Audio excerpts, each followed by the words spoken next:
তো এইখানে যে চাপড়ি বানিয়ে নিচ্ছি, আজকে প্রথম বানাচ্ছি আমি।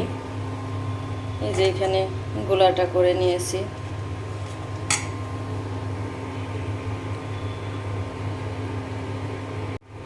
তবে খুব একটা ভালো হচ্ছে না, হ্যাঁ কেন হচ্ছে না জানি না, তবে চেষ্টা করছি।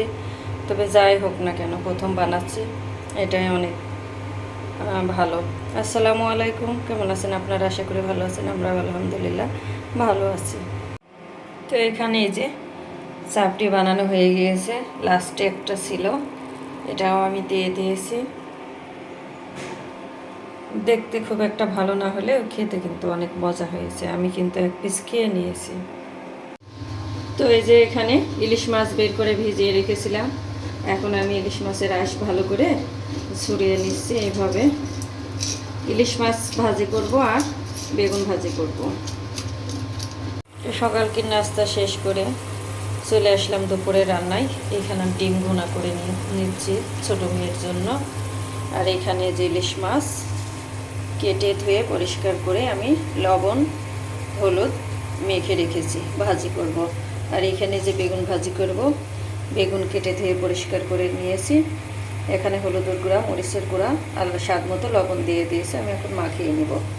বেগুনটা মানে 1 কেজি ওয়েট হবে, 1 কেজি না হলেও হয়তো একটু কম হবে, এত বড়।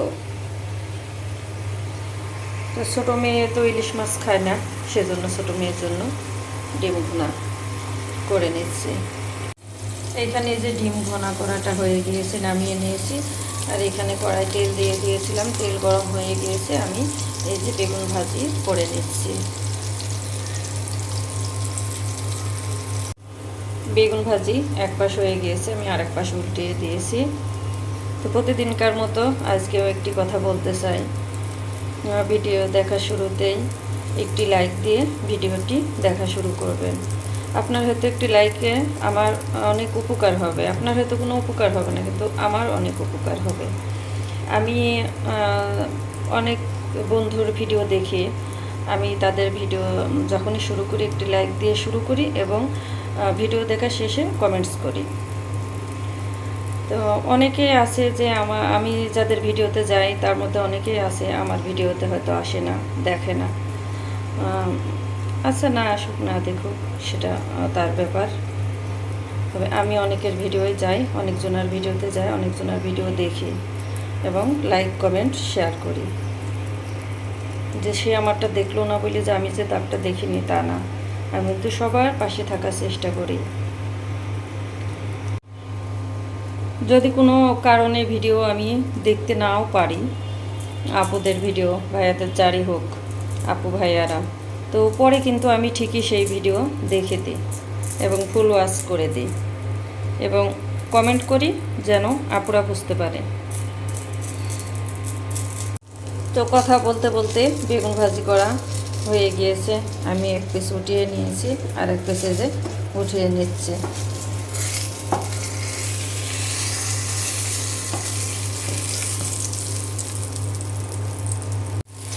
বাকি যে 2 পিস ছিল আমি ওইটাও দিয়ে দিলাম।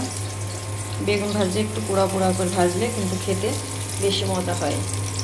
তো এইখানে যে বেগুন ভাজি হয়ে গিয়েছে, নামিয়ে নিয়েছি। আর এখানে কড়াই বসিয়ে দিয়েছি, কড়াইয়ে সরিষার তেল দিয়ে দিয়েছি। আমি এখন মাছ ভেজে নেব।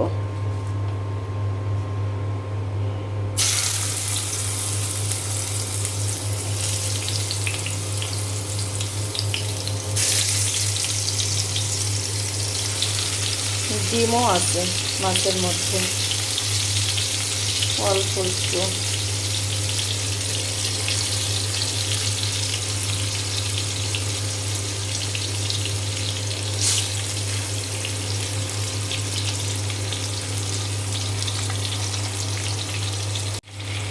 এক পাশ হয়ে যাওয়ার পরে আমি আরেক পাশ উল্টিয়ে দিয়েছি। তো কথা বলতে বলতে হয়তো আজকে অনেক কথাই বলে ফেলেছি। আমি অত ভালো করে কথা গুছিয়ে বলতে পারি না। তো কথার মাঝে যদি কোনো ভুল ত্রুটি হয় সবাই ক্ষমা দৃষ্টিতে দেখবেন। অনেকে আছে না খুব সুন্দর করে গুছিয়ে কথা বলে, আমি কিন্তু অত সুন্দর করে গুছিয়ে কথা বলতে পারি না। তো মাছ ভাজি হয়ে গিয়েছে, আমি মাছের সঙ্গে যে পেঁয়াজ কেটে রেখেছি, পেঁয়াজ ভাজি করে নেব। মাছ উঠিয়ে নিয়ে এই তেলের মধ্যে পেঁয়াজ ভাজি করে নেব। মাওয়ার ইলিশ ভাজির মতো ফিল হচ্ছে। এখানে বেগুন ভাজি আর এখানে ইলিশ মাছ ভাজি।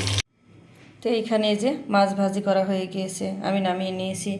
আর এখানে যে ছোটো মেয়ের ডিম ঘোনা, আর এখানে যে বেগুন ভাজি, আর এখানে ভাত আছে। তো ভিডিওটি আমি আজকে এখানেই শেষ করব। যদি ভালো লাগে চ্যানেলটি সাবস্ক্রাইব করে দেবেন, একটি লাইক কমেন্ট শেয়ার করবেন। আসসালামু আলাইকুম।